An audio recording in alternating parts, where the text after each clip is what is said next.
السلام علیکم. دا نظم مو اقبال فریادي چې موږ به اقبال ته ویل هغې ته ډالۍ کړې ده. الله دې وبخښي، ډېر د صفاتو نه ډک سړی و، ډېر یو ځای کتو ته تاسو ته اوس په دې ټایم کې شمېرن چالو کړو، هغې دومره صفات وو چې د ویډیو به ډېره ستره شي. فلحال موږ په د نظم اکتفا کوو. ومنه چې و د خټک زونې د تندي اقبال،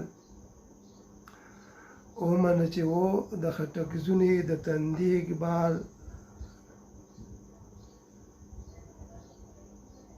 ځکه خو تل ویاړي بادرخیل په فریادي اقبال. ومنه چې و د خټک زونې د دستار سړی، ځان نه یې جوړ کړی و د خلکو خدمتګار سړی، موږ یې په دې دلیل بللی شو هوښیار سړی. لوبو کې د لوبو سړی، کار کې و د کار سړی، کام خو ځکه لکه بو ورکړی د ژمدي اقبال، ځکه خو تل ویاړي بادرخیل په فریادي اقبال.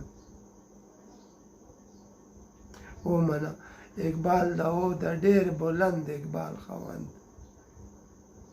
څومره چې ښکاره و په ظاهره د جمال خاوند، لمر غوندې روښانه و د فکر او د خیال خاوند، ډک له ننګ و پت و د تورې او د ډال خاوند، چا به ورچه ګلي باله چا به په زلمي اقبال، ځکه خو تل ویاړي بادرخیل په فریادي اقبال. داسې یو زلمی و چې بهار ورسره خوند کول، داسې یو زلمی و چې بهار ورسره خوند کول، روڼ به پې سهار و مازدیګر ورسره خوند کول، او ده به چې په سر کړلو دستار ورسره خوند کول.